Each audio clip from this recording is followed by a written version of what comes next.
হরে কৃষ্ণ। তো আজ আমরা শ্রীমদ্ ভগবদ্গীতা ষষ্ঠ অধ্যায় ধ্যান যোগের শ্লোক সংখ্যা 46 অধ্যয়ন করব। আপনারা সকলে 40 নম্বর শ্লোক দেখুন।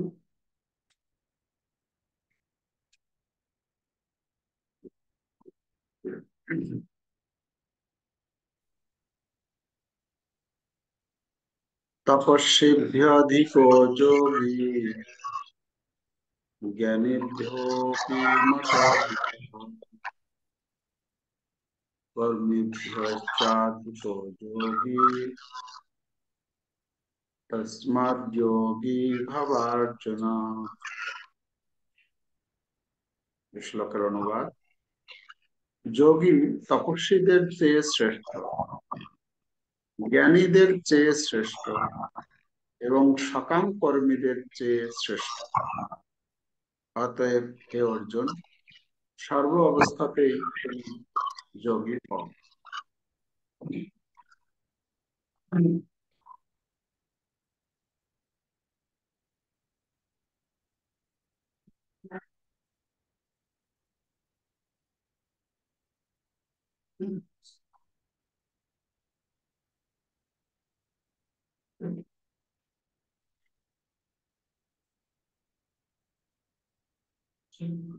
মানে আমরা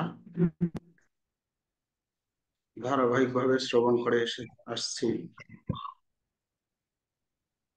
যে কিভাবে ভগবান 41 নম্বর শ্লোক থেকে 45 নম্বর শ্লোকে একজন যোগীর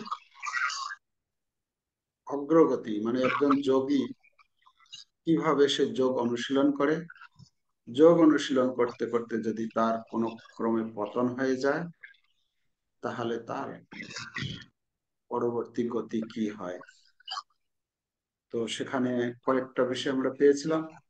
সেই যোগী অনুকূল অবস্থা প্রাপ্ত হয়, বিশিষ্ট ধার্মিক পরিবারে জন্ম হয়, সম্ভ্রান্ত বণিক পরিবারে জন্ম হয় এবং যোগী পরিবারে জন্মগ্রহণ করার পর ওই ব্যক্তি যোগ সাধনা অনুকূল পরিবেশ সে লাভ করতে পারে এবং সেই ব্যাপারে সে সচেতন হয়ে যায় এবং কন্টিনিউ সেই আন্তরিক প্রচেষ্টা, মানে দৃঢ় সংকল্প ও নিষ্ঠার সাথে তিনি তার সেই যে অসমাপ্ত সাধনা পুনরায় তা আরম্ভ করে দেবেন। এভাবে সেই সাধনা করতে করতে সম্পূর্ণরূপে শুদ্ধ হয়। আর যখন এইভাবে শুদ্ধ হয়ে যান, সমস্ত কলুষ থেকে মুক্ত হন, নির্মল হয়ে ওঠেন, তখন তার যে পরম লক্ষ্য, যে পূর্ণরূপে পরিশুদ্ধ হওয়ার ফলে তখন তিনি তার সিদ্ধিরূপ কৃষ্ণ ভাবনা লাভ করতে পারেন, অর্থাৎ ভগবানকে লাভ করতে পারেন, ভগবানের ধাম প্রাপ্ত হন। তো প্রশ্ন হচ্ছে যে সেই যোগী যখন এই তার সে যে এইরকম যে স্তরে, মানে শুদ্ধ হওয়ার ফলে ভগবানের ধামে যায়, এরকম যোগ্যতা অর্জন করে, প্রশ্ন আসতে পারে যে সেই যোগী যিনি হচ্ছেন শুদ্ধ হয়ে ভগবানের ধামে, মানে ভগবানকে লাভ করার যোগ্যতা অর্জন করে, সেই যোগী কি তপস্বীদের থেকেও শ্রেষ্ঠ? যে তপস্বীরা কত কঠোর তপস্যা করে, ওর এটা প্রশ্ন হতে পারে যে সেই যোগী কি তপস্বীদের থেকেও শ্রেষ্ঠ? আচ্ছা, কর্মীদের থেকেও কি শ্রেষ্ঠ? যারা কর্মীরা রয়েছে, যারা বিভিন্ন রকমের পুণ্য কর্মের অনুষ্ঠান করে এবং স্বর্গলোকে উন্নীত হওয়ার জন্য সেই যোগ্যতা অর্জন করে, তাদের থেকেও কি শ্রেষ্ঠ? আচ্ছা, সেই যোগী কি জ্ঞানীদের থেকেও শ্রেষ্ঠ? যে জ্ঞানীরা তাদের এই শাস্ত্রের বিভিন্ন আহ আহ বিভিন্ন শাস্ত্র অধ্যয়ন করে, আহ, পরীক্ষা নিরীক্ষা করতে থাকে, রিসার্চ করে, যাদের অন্তিম লক্ষ্য হচ্ছে মুক্তি লাভ, আচ্ছা তাদের থেকেও কি সেই জ্ঞানী শ্রেষ্ঠ? সেই যোগী শ্রেষ্ঠ? অথবা যে যোগী মানে তপস্যা, তপস্যার মাধ্যমে, জ্ঞানের মাধ্যমে, কর্মের মাধ্যমে প্রত্যেকে যে তার নিজের নিজের আহ অনুশীলন এবং অনুশীলনের যে ফলস্বরূপ তারা ভগবান মানে তাদের যে এক একটা গতি প্রাপ্ত হয়, তো তাদের থেকেও কি এই যোগী কি শ্রেষ্ঠ? তো ভগবান এখানে এই শ্লোকে উত্তর দিচ্ছেন যে সেই যোগী কাদের কাদের থেকে শ্রেষ্ঠ। আমরা পাচ্ছি অনুবাদে যে সেই যোগী তপস্বীদের থেকে শ্রেষ্ঠ, জ্ঞানীদের থেকে চেয়েও শ্রেষ্ঠ এবং সকাম কর্মীদের চেয়েও শ্রেষ্ঠ। অতএব হে অর্জুন, সর্ব অবস্থাতেই তুমি যোগী হও। তপস্বীভ্য অধিক যোগী, জ্ঞানীভ্যোপি মতোধিক। মতোধিক মানে মত, ভগবান তার নিজের মত বলছে, আমার মতে। কর্মীভ্য চাধিক যোগী, কর্মীদের থেকে শ্রেষ্ঠ। অতএব হে অর্জুন তুমি যোগী হও। হম, আমরা তাৎপর্য পড়ব। তাৎপর্য বলা হচ্ছে যে যোগের অর্থ পরম তত্ত্বের সঙ্গে চেতনের সংযোগ।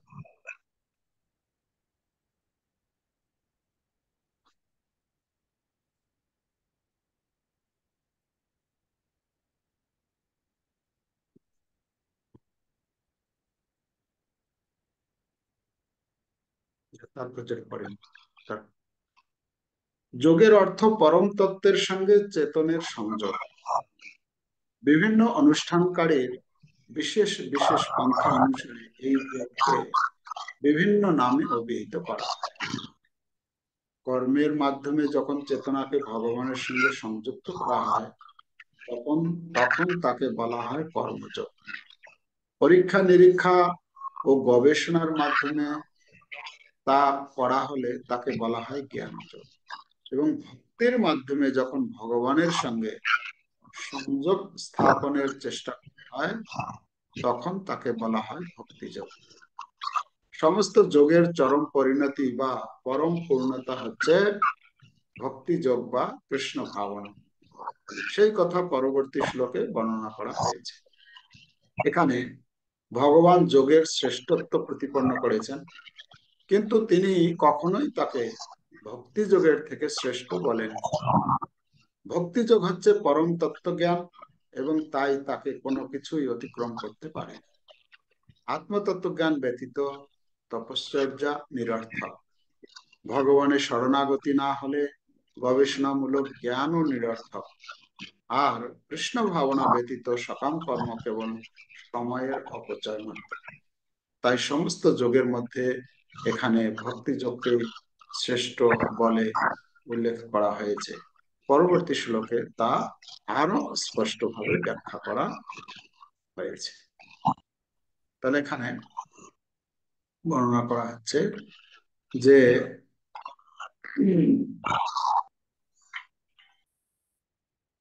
এখানে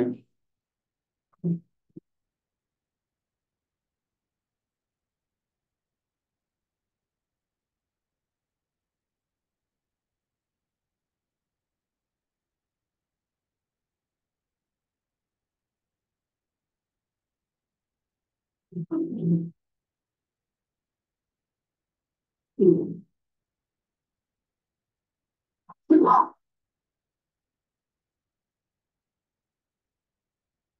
আমরা পাচ্ছি যে ভগবান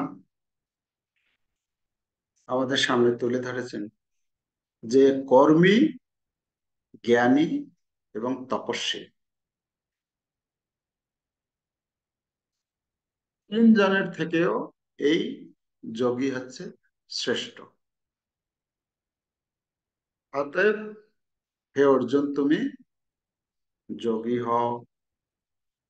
তো এখানে আমরা এই শ্লোকে দেখতে পাচ্ছি প্রথম শব্দ হচ্ছে এই শ্লোকের কি, তপস্বীভ্য অধিক যোগী, অর্থাৎ যোগী তপস্বীদের থেকেও শ্রেষ্ঠ। যোগী তপস্বীদের থেকেও শ্রেষ্ঠ সেই সম্বন্ধে আমরা যদি আলোচনা করি, এটা কি করে মেনে নেব আমরা? তারটি আমরা একটা ঘটনা দেখতে পাই যে যোগীরা হচ্ছে তপস্বীদের থেকে যে শ্রেষ্ঠ, কিভাবে শ্রেষ্ঠ আমরা আহ দুর্বাসা মুনি, দুর্বাসা ঋষি, সে দুর্বাসা ঋষি কি করত, তিনি ছিলেন এত বড় তপস্বী, বলা হচ্ছে এরকম তপস্যা করতেন তিনি, তিনি শুধু দুর্বা ঘাস যে আছে সেই দুর্বা ঘাসের রস পান করে থাকতেন। হম, এরকম তপস্যা করেছেন দুর্বাসা মুনি, হয়েছেন ফেমাস। সেই দুর্বাসা ঋষি যখন একবার গেলেন কোথায়, অম্বরীশ মহারাজের, অম্বরীশ মহারাজের আহ এতে, অম্বরীশ মহারাজ তখন ছিলেন, একবার অম্বরীশ মহারাজ বৃন্দাবনের মধুবনে গিয়েছেন। আর মধুবনে যখন গিয়েছেন তখন সেখানে এই যমুনার তীরে তিনি অবস্থান করছিলেন। আর অম্বরীশ মহারাজ ছিলেন ভগবানের একজন ভক্ত, তার পিতা হচ্ছেন নভগ, নভগের পুত্র হচ্ছেন অম্বরীশ মহারাজ। তো এই অম্বরীশ মহারাজ তিনি রাজা ছিলেন, কৃষ্ণ ভক্তি তার ভেতরে ছিল। কার্তিক মাস ছিল, তো তিনি মধুবনে সেখানে গিয়েছেন, যমুনাতে স্নান করছেন, কৃষ্ণের আরাধনা করছেন। এবং এর মতো অবস্থায় একদিন এসেছে একাদশীর তিথি। একাদশী তিথি তিনি একাদশী ব্রত পালন করেছেন। একাদশীর পরের দিন দ্বাদশীতে তিনি ব্রত ভঙ্গ করবেন। তো যখন তিনি ব্রত ভঙ্গ করবেন, ঠিক সেই মুহূর্তে কি হয়েছে, এই তপস্বী দুর্বাসা ঋষি সেখানে অতিথি রূপে তিনি পৌঁছে গেছেন। অতিথি রূপে যখন পৌঁছে গেছেন তখন অম্বরীশ মহারাজ তাকে স্বাগতম জানিয়েছেন, মুনিকে ভোজনের জন্য অনুরোধ করেছেন। আর দুর্বাসা মুনি তখন, দুর্বাসা মুনি তো তিনি তো তপস্বী ছিলেন, তার ভেতরে সেই তপবল ছিল এবং সেই অহংকারও কাজ করত। তো যখন এদিকে আহ তপস্যা কি বলে ব্রত ভঙ্গের সময় হয়েছে, তো তখন তাকে যখন ভোজনের কথা বলেছেন, তখন তিনি বলছেন না ঠিক আছে, আমি ভোজন করব, কিন্তু আমি তার আগে স্নান করব, স্নান আদি সেরে তারপর। তো তিনি কি করেছেন, যমুনায় স্নান করতে গিয়েছেন। আর যমুনায় স্নান করতে গিয়ে বিলম্ব হয়ে যাচ্ছে। আর এদিকে কি হয়েছে, একাদশী ব্রত পালনের যে সময় যেরকম আমাদের থাকে, কাল আমাদের এই একাদশী পালন করলাম, বলছেন 5টা 10 থেকে 9টা 26-এর মধ্যে, হ্যাঁ, এরকম টাইম বেঁধে দেওয়া হয়। কখনো কখনো কোনো একাদশীতে এমন টাইম থেকে একদম খুব অল্প সময় থাকে। তো সেই রকম মানে সময় অনুসারে সেই ব্রত ভঙ্গ করতে হবে, তা যদি না করা হয় তাহলে একাদশী যে পালন করা হয়েছে সেই ব্রতের ফল পাওয়া যাবে না পুরো। তো দুর্বাসা ঋষি স্নান করে আসতে দেরি হচ্ছে, এদিকে ব্রত ভঙ্গের সময় অতিবাহিত হয়ে যাচ্ছে। তখন কি করা হবে? তখন এই দুর্বাস এই অম্বরীশ মহারাজ তিনি তার যে ব্রাহ্মণগণ ছিলেন তাদের কাছে পরামর্শ নিয়েছেন যে এমতো অবস্থায় কি করা হচ্ছে। তো তখন তারা আহ শাস্ত্রীয় সিদ্ধান্ত অনুসারে তাকে উপদেশ দিয়েছেন যে মহারাজ, আপনি এক কাজ করতে পারেন, আপনি জল গ্রহণ করতে পারেন। কেন? যেহেতু আপনি নির্জলা ব্রত উপবাস করেছেন, তো জল পান করলে সে ব্রত ভঙ্গ হয়ে যাবে। একটা হচ্ছে যে জলটা এমন জিনিস, আপনি যেটা মনে করছেন যে না মুনিবার আসবেন, ওনাকে ভোজন করিয়ে তারপর ভোজন করা উচিত আমার, তো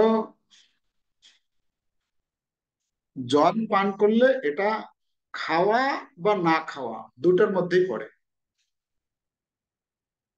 কেন? জল পান করাটা ওটা ভোজনের মধ্যে পড়ে না। আবার জল পান করার মাধ্যমে আপনার ব্রত ভঙ্গ হয়ে যায়। তো আপনি জল গ্রহণ করতে পারেন। কিন্তু এদিকে কি হলো, দুর্বাসা মুনি কয়েক ঘন্টা পর সে স্নান করে ফিরে এসেছেন। আর ফিরে যখন এসেছেন, তিনি তার তপস্যা বলে তিনি জানতে পেরেছেন যে এই অম্বরীশ মহারাজ আমাকে খাওয়ানোর আগেই সে জল পান করেছে, মানে সে ভোজন গ্রহণ করেছে, জল গ্রহণ করেছে। তখন কি হয়েছে? এই তপস্বী দুর্বাসা ঋষির ক্রোধ এসেছে। আর সেই ক্রোধের ফলে তিনি এই অম্বরীশ মহারাজকে দণ্ড প্রদান করবেন। কি দণ্ড? না, তাকে মেরে ফেলবেন, মৃত্যুদণ্ড দেবেন। হ্যাঁ, এরকম অপমান করা হয়েছে। তো দুর্বাসা মুনি তৎক্ষণাৎ কি করেছেন, তার তপ বলে হ্যাঁ একটা সেখানে একটা বলা হচ্ছে কৃত্য সৃষ্টি করেছেন। সে কৃত্য যখন সৃষ্টি করেছেন, সে কৃত্য তার হাতে ত্রিশূল নিয়ে সে সেখানে প্রকট হয়েছে। প্রকট হয়ে অম্বরীশ মহারাজকে হত্যা করার জন্য এগিয়ে গেছেন। আর অম্বরীশ মহারাজ তো ছিলেন ভগবানের ভক্ত, ভগবান কৃষ্ণের ভক্ত। তিনি সম্পূর্ণরূপে ভগবান শ্রীকৃষ্ণের প্রতি তার নির্ভরশীলতা, রাঘবি মারবি জয়িচ্ছা তোহার নিত্য দাস প্রতি তুয়ার। তো অম্বরীশ মহারাজ ভগবানের শরণ, ভগবানকে স্মরণ করছেন। তিনি ভয় পাননি। তিনি চিন্তা করছেন এটা এই যে কৃত্য যে আসছে, এটা শ্রীকৃষ্ণের দ্বারাই প্রেরিত হয়েছে। তো তখন কি হয়েছে, সেই কৃত্যা অম্বরীশ মহারাজকে তো কিছু করতেই পারেনি। অম্বরীশ মহারাজকে প্রদক্ষিণ করে তাকে যখন মারতে পারেনি, যে এটা নিয়ম আছে যে যে কৃত্যা যে সৃষ্টি করবে সে ঠিকভাবে যদি সে প্রয়োগ যদি তাকে যদি মারতে না পারে, তাহলে ফিরে এসে যে আহ করেছে তাকেই তাড়া করবে।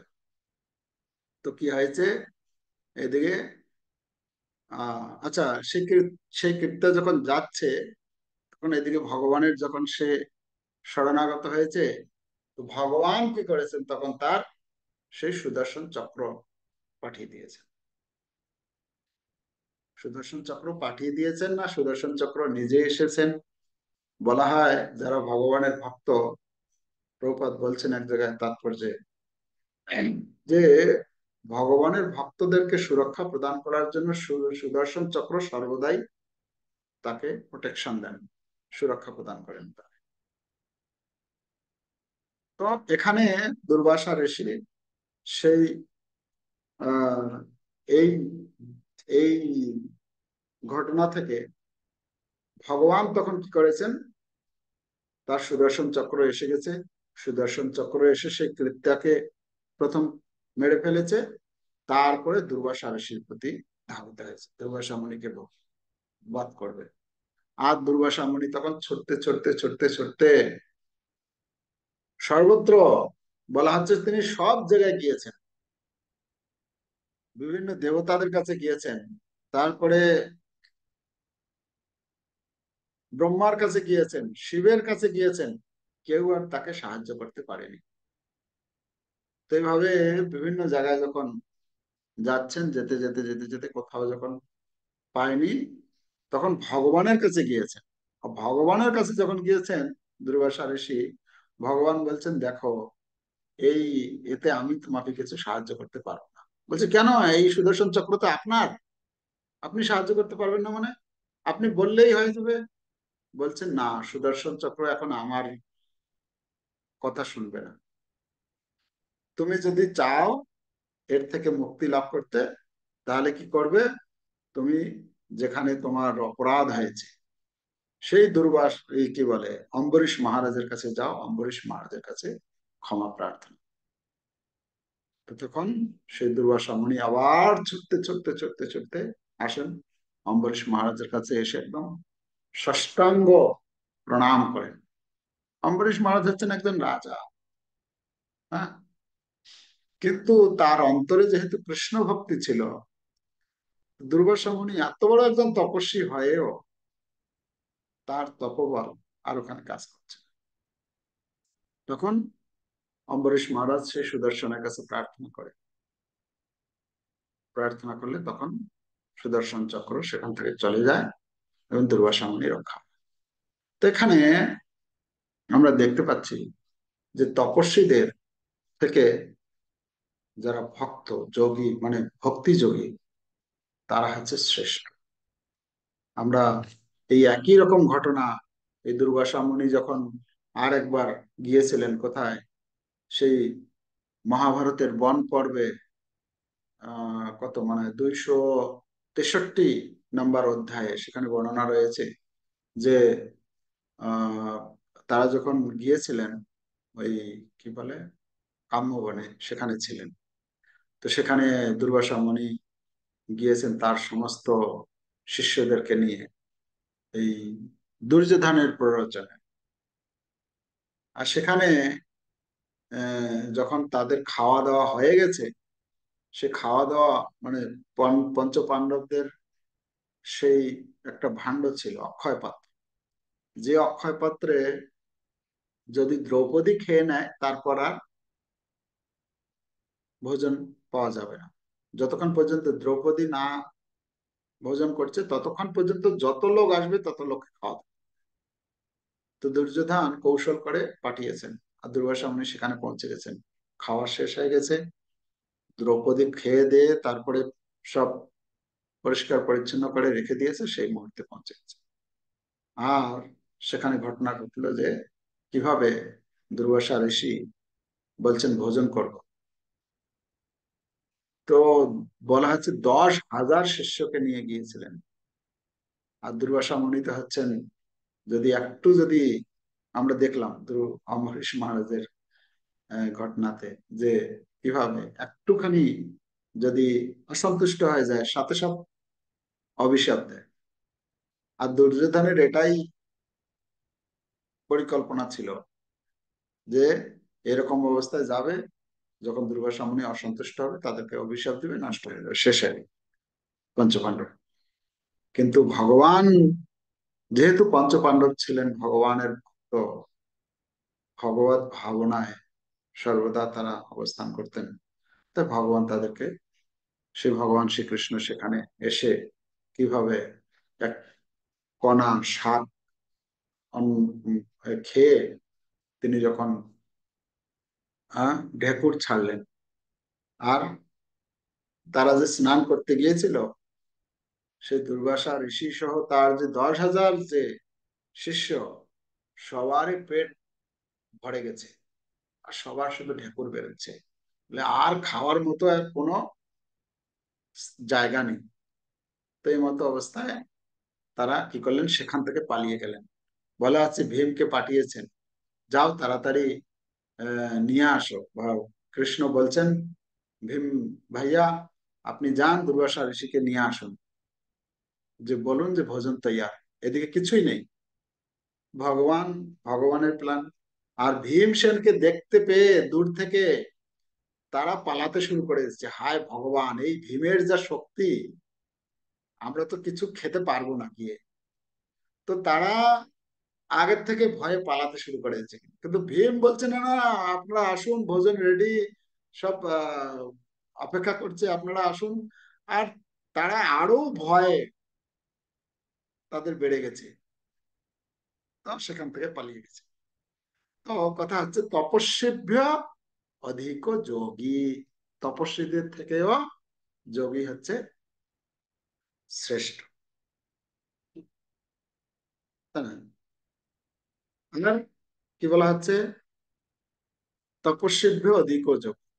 আচ্ছা, তারপরে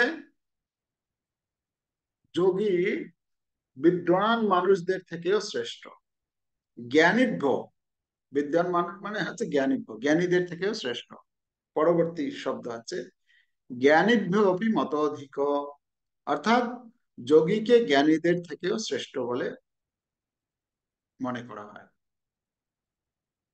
জ্ঞানী মানে যারা হচ্ছে জ্ঞান চর্চার মাধ্যমে মুক্তি কামনা করে থাকে বা মুক্তি লাভ করে, সেই জ্ঞানী। এরকম একটি ঘটনা শ্রী চৈতন্য চরিতামৃতে আমরা পাই। চৈতন্য চরিতামৃতের অন্তলীলার 3য় অধ্যায়ে সেখানে বর্ণনা করা হচ্ছে, এই হরিদাস ঠাকুর যখন সেখানে, গোপাল চক্রবর্তী নামে এক ব্রাহ্মণ ছিলেন, যিনি ছিলেন খুব পণ্ডিত জ্ঞানী, আর রঘুনাথ দাস গোস্বামীর বাড়িতে তিনি তখন অবস্থান করছেন। আর সেখানে হরিদাস ঠাকুর গিয়েছিলেন, তিনি মহান পণ্ডিত ছিলেন। আর হরিদাস ঠাকুর সেখানে একদিন কি করেছেন, এই নামের মহিমা বর্ণনা করছেন। নাম এত পবিত্র, নামের এত শক্তি রয়েছে। হ্যাঁ, এই কৃষ্ণের নাম জপের, আহ কৃষ্ণ নাম জপ করার উদ্দেশ্য আমাদের পাপ থেকে মুক্ত হওয়া নয়, পাপ তো এমনিতেই দূরীভূত হয়ে যাবে। হম, আমাদের যদি কোনো ভক্ত, উনি বলছেন, যদি নিরপরাধে নাম গ্রহণ করে তাহলে সে কৃষ্ণ প্রেম লাভ। হ্যাঁ, এই পাপ থেকে মুক্ত হওয়া, পাপকে নষ্ট করা, এটা তো হচ্ছে তার গৌণ ফল। মুখ্য ফল হচ্ছে কৃষ্ণ নাম করার মাধ্যমে আমরা কৃষ্ণ প্রেম লাভ। আর এই নামাভাস মানে শুদ্ধ নাম হওয়ার আগে নামাভাস যে বেড়েছে, নামাভাসেই মুক্তি। হ্যাঁ, যেটা হচ্ছে জ্ঞানীদের, যারা জ্ঞানী তাদের লক্ষ্য হচ্ছে মুক্তি লাভ। আর যখন এই কথা শুনেছে যে নামাভাসেই মুক্তি, তখন এই চাপাল গোপাল সে সেটাকে সহ্য করতে পারেনি। সে একদম পুরো রেগে গেছে, বলছে এটা কি করে হয়, ক্রুদ্ধ হয়ে গেছে হরিদাস ঠাকুরের প্রতি, এবং হরিদাস ঠাকুরকে বিভিন্ন রকম ভাবে নিন্দামন্দ করতে শুরু করে দিয়েছে। কি করে হয়, কেবল নামাভাসে মুক্তি হয়? হ্যাঁ, যে মুক্তি লাভ করার জন্য লক্ষ লক্ষ কোটি কোটি বছর ধরেও শত চেষ্টা করেও জ্ঞানীরা এই এটাকে লাভ করতে পারে না, সফল হতে পারে না। আর তুমি বলছো নাকি এই নামাভাসেই মুক্তি হয়ে যাবে? এটা কখনো হতে পারে না। তো তখন হরিদাস ঠাকুর তো ভক্ত, তিনি অত, তাকে যে তার প্রতি যে যেরকম আচরণ করছে সেরকম মানে তার সঙ্গে ব্যবহার করবে এরকম করছে না, তিনি শান্তশিষ্ট। তো তখন সে কথা বলতে বলতে বলছে যে তুমি এই যে কথাটা বলছো, তোমার কি করা হবে, নাক কেটে নেওয়া হবে। তুমি এই কথা, এই যে কথাটা, এটা এটা হতে পারে না। হরিদাস ঠাকুর তখন উত্তর দিলেন যে নামের, নাম যে এই নাম যে, উম, উনি বলছেন যে যদি নামাভাসে যদি মুক্তি না হয় তাহলে আমি নিজে আমার নাক কেটে দেব। হরিদাস ঠাকুর তিনি জানতেন নামের মহিমা। আর তখন কি হলো, গোপাল চক্রবর্তী তার মানে সেখানে খুব চিৎকার চেঁচামেচি করে সবার সামনে বিভিন্ন যুক্তি দিতে শুরু করলেন। হ্যাঁ, আর তার পরবর্তীতে আমরা দেখতে পেলাম হরিদাস ঠাকুর কে, হরিদাস ঠাকুর যেহেতু ছিলেন একজন ভগবানের ভক্ত, এই হরিদাস ঠাকুরের চরণে তার অপরাধ হয়ে গেল। এভাবে আহ হরিদাস ঠাকুর, একটা কথা আছে যে সেই যে গোপাল চক্রবর্তী ছিল, সে ছিল এই যে জমিদার, মানে এই আহ রঘুনাথ দাস গোস্বামীর বাবা, যে হিরণ্য গোবর্ধন, তাদের মানে রাজপণ্ডিত রূপে কাজ করতেন। যিনি জমিদার ছিলেন তাদের, তিনি তখন এই হরিদাস ঠাকুরের চরণে মানে কি বলে অপরাধ করার ফলে তো কি করলো, তাকে সেখান থেকে বহিষ্কৃত করে দিল। আর হরিদাস ঠাকুরের কাছে ক্ষমা প্রার্থনা করলো। তো এভাবে দেখা গেল পরবর্তীতে বলা হচ্ছে 3 দিনের মধ্যে তার সেই গোপাল চক্রবর্তীর কি হলো, কুষ্ঠরোগ রোগে আক্রান্ত হয়ে গেল, যার ফলে তার নাক মানে পচে গেল, পচে পড়ে যাচ্ছে, এরকম অবস্থা। তো এইভাবে আহ পণ্ডিত সেই গোপাল চক্রবর্তী, পরবর্তীতে এরকম ঘটনা আছে কিভাবে সে আবার আহ, সে হরিদাস ঠাকুরের কাছে ক্ষমা প্রার্থনা করে ইত্যাদি করার মাধ্যমে ধীরে ধীরে সেই কুষ্ঠরোগ থেকে তার নিবারণ হয়। তো এখানে আমরা দেখতে পাচ্ছি যে গোপাল চক্রবর্তী তিনি জ্ঞানী ছিলেন, পণ্ডিত। তো তার থেকেও হরিদাস ঠাকুরের মতো যারা ভক্তিযোগী তারা হচ্ছেন শ্রেষ্ঠ, সে একটা প্রমাণ দেওয়া হচ্ছে। আর পরবর্তী শব্দ আছে যে কর্মীভ্য চ অধিক যোগী, কর্মীদের থেকেও শ্রেষ্ঠ। হম, কর্মীদের থেকে শ্রেষ্ঠ কি করে? আহ যাই হোক, বৃন্দাবনে এরকম ঘটনা আছে একটা, তো সেটা আমরা ডিটেলস আলোচনা করছি না। কর্মীরা তো হচ্ছে অন্যান্য যে সমস্ত জ্ঞানী, কর্মীদের থেকে শ্রেষ্ঠ হচ্ছে জ্ঞানী, জ্ঞানীদের থেকে আরো শ্রেষ্ঠ হচ্ছেন যারা আহ এই তপস্বী। তো তো এখানে ভগবান বোঝাতে চেয়েছেন যে কিভাবে এই জ্ঞানী, কর্মী এবং যোগীদের থেকেও, ওই ভক্তিযোগী তপস্বীদের থেকেও ভক্তিযোগী হচ্ছে শ্রেষ্ঠ। তাই ভগবান শ্রীকৃষ্ণ এখানে বলছেন, হে অর্জুন, তুমি কি হও, তুমি যোগী হও। প্রভুপাদ তাৎপর্যে বলছেন যে আহ 3টে পয়েন্ট যেটা তুলে ধরেছেন, যে এই যোগের,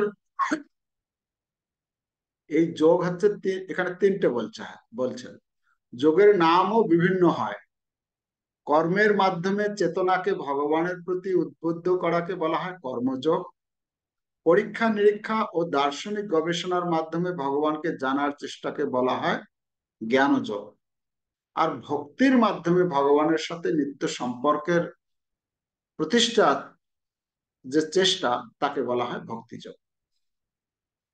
এটা প্রথম 3টের কথা বলার পরে প্রভুপাদ তাৎপর্য শেষের দিকে বলছেন যে ভক্তিযোগের চরম পরিণতি বা চরম সিদ্ধির স্তর মানে অন্য কোনো যোগে পূর্ণ নয়, যেটা জ্ঞান যোগের মাধ্যমে হবে না, কর্মযোগের মাধ্যমে হবে না, তপস্যার দ্বারা হবে না। প্রপাত বলছেন যে আত্মতত্ত্ব জ্ঞানহীন তপস্যার কোনো মূল্য নেই। আত্মতত্ত্বহীন জ্ঞান, হ্যাঁ, একদম তাৎপর্যের শেষের দিকে, যে আত্মতত্ত্ব জ্ঞান ব্যতীত তপশ্চর্যা নিরর্থক। ভগবানে শরণাগতি না হলে গবেষণামূলক জ্ঞানও নিরর্থক। আর কৃষ্ণ ভাবনা ব্যতীত সকাম কর্ম কেবল সময়ের অপচয় মাত্র। যদি কৃষ্ণ ভাবনা কৃষ্ণের সঙ্গে যদি যুক্ত না থাকে, সে সকাম কর্মের বিভিন্ন বেদ বেদের যে বেদ বিহিত যে সমস্ত কর্ম যদি করে, তাহলে সেটা তার সময়েরই অপচয়। তাই সমস্ত যোগের মধ্যে এখানে ভক্তি যোগকেই শ্রেষ্ঠ বলে উল্লেখ করা হয়েছে। পরবর্তী শ্লোকে তা আরো স্পষ্টভাবে বর্ণনা করা হবে। এখানে অর্জুনকে ভগবান বলছেন, হে অর্জুন, অতএব যেহেতু যোগী হচ্ছে শ্রেষ্ঠ, অতএব তুমি যোগী হও। আর যোগী মানে কোন যোগী? এই শ্লোকের শেষ কথা হচ্ছে তসমাৎ যোগী ভবার্জুন, অর্থাৎ হে অর্জুন, তুমি যোগী হয়ে যাও। এখানে শ্রীকৃষ্ণ অর্জুনকে যোগী অর্থাৎ ভক্ত হওয়ার নির্দেশ দিচ্ছেন, যেটা আমরা ভগবত গীতার 8ম অধ্যায়ের 7 নম্বর শ্লোকে ভগবান সেখানে বলছেন। হ্যাঁ, যে শ্রীকৃষ্ণ বলছেন সেখানে, তুমি আমাকে সর্বদা চিন্তন করে, আমার রূপের চিন্তন করো। তসমাৎ সর্বেষু কালেষু মাম অনুস্মর যুদ্ধা, মানে আমাকে স্মরণ করে তুমি যুদ্ধ করো। ময়্যার্পিত মনোবুদ্ধি মামে বিশ্বাসী অসংশয়। তুমি যে এভাবে যদি করো, তাহলে তুমি যে আমার কাছে ফিরে আসবে, এতে কোনো সংশয় নেই, অসংশয়। আর ভগবত গীতার 9ম অধ্যায়ের 34 নম্বর শ্লোকেও ভগবান বলছেন, মন্মনা ভব মদ্ভক্ত মজ্জাজি মাম নমস্ক। মন্মনা ভব, সেখানে ভগবান বলছেন তুমি সর্বদা আমার কথা চিন্তা করো, তোমার মনকে আমাতে নিয়োজিত করো, আমার ভক্ত হও। তো এখানে কি বলা হচ্ছে? সেই যোগী হতে বলছেন। কোন যোগী? না, ভগবানকে সর্বদা স্মরণ, সেই ভক্তি যোগের কথা বলা হচ্ছে। 23 শ্লোকের যে বিষয় ভগবান বোঝাতে চাইছেন, যে হে অর্জুন, তুমি হচ্ছে একজন যোগী, অতএব তুমি আমার কথা চিন্তা করে আমার আদেশে তুমি কি করো? যুদ্ধ করো। তাহলে তুমি আমাকেই, তোমার কাজে তুমি সফল হতে পারবে, এবং তুমি আমাকেই লাভ করতে পারবে বা আমার ধাম করতে পারবে।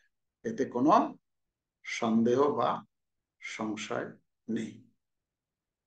তো এখানে এই শ্লোকে আমরা পাচ্ছি যে জ্ঞানীদের থেকে, কর্মীদের থেকে, তপস্বীদের থেকে শ্রেষ্ঠ হচ্ছেন যোগী। অতএব আমাদেরকে যোগী হতে হবে। তো সকলেই আপনারা যোগী হওয়ার জন্য প্রস্তুত? কি যোগী হবেন, না জ্ঞানী হবেন, না তপস্বী হবেন? যোগী হবেন। তো সকলেই আমরা যোগী হব। হ্যাঁ, কোন যোগী? ভক্তি যোগী। ভক্তি যোগী। ঠিক আছে, আমরা ভক্তি যোগের অনুশীলন করছি। তো এর পরবর্তী শ্লোকে সেটা আরো ভগবান স্পষ্ট করে বলবেন। এই শ্লোকে, এই অধ্যায়ের অন্তিম শ্লোক।